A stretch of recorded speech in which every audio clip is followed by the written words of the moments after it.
آج کل نوجوان گلے میں زنجیریں، ہاتھ میں چھلے اور کڑے پہنتے ہیں، اس کے بارے میں کیا حکم؟ یہ بیٹے آپ نے بڑا بنیادی سوال کیا ہے، اور آج کل چند نوجوانوں کو ہم دیکھ رہے ہیں کہ وہ اس کو رسم سمجھ لیں، فیشن سمجھ کے شاید یہ کام کر رہے ہیں۔ حقیقت یہ ہے مشکات شریف کے اندر انگوٹھی پہننے کا جو چیپٹر ہے نا، اس کو اگر آپ پڑھیں نا تو اس قسم کی بہت ساری باتیں موجود ہیں۔ مختصر یہ ہے کہ یہ جو مرد ہوتا ہے نا، اس کے لیے سونے کی انگوٹھی پہننے کی بھی اجازت نہیں ہے، چاندی کی انگوٹھی وہ بھی ایک نگ والی 4.5 ماشے سے کم کی وہ ایک پہن سکتا ہے۔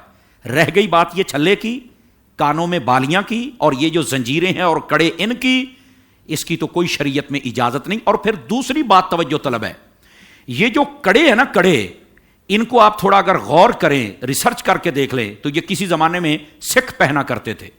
یہ وہاں سے یہ ایک بدعت ان لوگوں نے اپنے اندر رائج کر لی۔ اور پھر آج کل وہ لوگ جو روافظ ہیں، یہ ان کی بھی ایک شعار کے طور پہ ظاہر ہو رہا ہے۔ یہ بھی بات ذہن نشین فرما لیجئے۔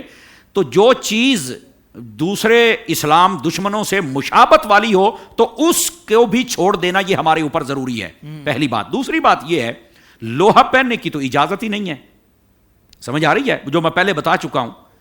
اور پھر عورتوں کے لیے بھی لوہا پہننے کی اجازت نہیں ہے۔ مفتی احمد یار خنیمی نے یہاں لکھا ہے، ہاں البتہ اتنا ضرور لکھا ہے کہ عموم بلوا کی وجہ سے اور آج کل کے اس ماحول کے اعتبار سے اتنی مہنگائی ہو گئی، عورت کچھ مناسب سی جیولری جو لوہے کی بنی اگر لے کے استعمال کر لے گی، عموم بلوا کی بنیاد پر اس کے جواز کا فتویٰ آ گیا ہے، یہ میں آپ کو بتا دوں، لیکن ابتداءً اس کو منع کیا گیا تھا۔ اچھا، اس کے بعد یہ جو چھلے ہوتے ہیں، یہ کہاں سے آیا جی؟ آپ نے کیوں پہنا ہوا جی؟ یہ جی لال شہباز قلندر سے آیا۔ اللہ کے بندے، وہاں سے چھلا آیا ہے، وہاں سے مسلح نہیں آیا ہے۔ آنا تو یہ چاہیے تھا۔ اچھا، پھر حضرت ہمارے پنجاب میں جو چھلے بیچنے والے ہیں نا، ہو میں طالب علم تو ایک مرتبہ بس میں سفر کرنے کا موقع اکثر ملتا تھا، تو وہ کہتا ہے یہ میرے پاس چھلا ہے، یہ اپنے جوڑوں کا درد ختم کر دے گا، بواسیر کو ختم کر دے گا، قبض کو ختم کر دے گا۔ ابے میں نے کہا یہ چھلا ہے، کیا بلا ہے، کتنے کا ہے؟ کہہ رہا 10 روپے کا۔ ابے یار کیا کر رہے ہو، چھلا اتنے کام کرتا ہے 10 روپے میں، تو تیرا کام کیوں نہیں کرتا ہے؟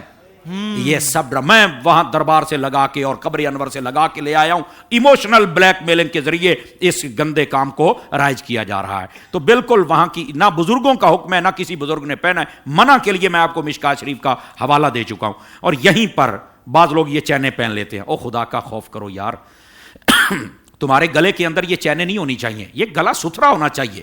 اور پھر چین پہن کے بس اوقات بٹن کھول کے بتاتے ہیں کہ ہم نے چین پہنی ہوئی ہے جناب، تو اس بات کی اجازت نہیں۔ یہ اگر آپ پچھلے جو بادشاہ کیسر و کسرا گزرے نا، پھر آپ یہ ابو جہل کی ہسٹری پڑھ کے دیکھ لیں، یہ جتنے بڑے لوگ تھے ان کو پڑھ، یہ اپنے گلے کے اندر ایسی پہنتے تھے اور اپنے آپ کو بادشاہ اور فرعون اور بدماش ظاہر کرتے تھے۔ تو آپ کو کس نے کہا ہے؟ آپ تو اللہ کو تو عاجزی پسند ہے، اور یہ کام تو ویسے ہی منع ہے۔ آپ سمجھ آئیے میری بات کی؟ تو اس کی تو اجازت ہی نہیں۔ اور پھر کانوں میں بالیاں، ابے خدا کا خوف کر، یہ گھر میں کوئی بیٹی نہیں ہے، کوئی بہن نہیں ہے، اماں جی نہیں ہے، ان کو دے یار۔ تیرے لیے پتہ نہیں اماں جی نے کتنی دعائیں مانگی تھی کہ بیٹا پیدا ہو جائے، تو بڑا ہو کے پھر زنانہ بن گیا۔ خدا کا خوف کر اللہ کے بندے، ہمارے کانوں میں ایسا کام نہیں ہونا۔ ہمارے کانوں کے اندر اگر آئیں تو پھر نعتوں کی آوازیں آئیں۔ واہ واہ واہ۔ ہمارے ہاتھوں میں یہ جو کڑے، یہ چھلے، یہ نہیں ہونے چاہیے۔ اگر ہو تو پھر مدینے کی تسبیح ہونا، سمجھ آئی؟ ہمارے گلے کے اندر یہ زنجیریں، یہ ہم کیوں ڈالیں؟ ہم تو غوث اعظم کی غلامی کا پٹا ڈالیں گے نا، تو اس انداز کے ساتھ۔ کیا کہنے۔ سوشل میڈیا پر اسلام کی صحیح تعلیمات جاننے کے لیے ابھی حافظ سائر قادری کا نیا YouTube channel Islamic digital studio subscribe کر لیں، اور ہاں، نوٹیفیکیشن بیل آئیکن کو بھی پریس کر لیں تاکہ ہماری نئی ویڈیوز آپ تک بر وقت پہنچ سکے۔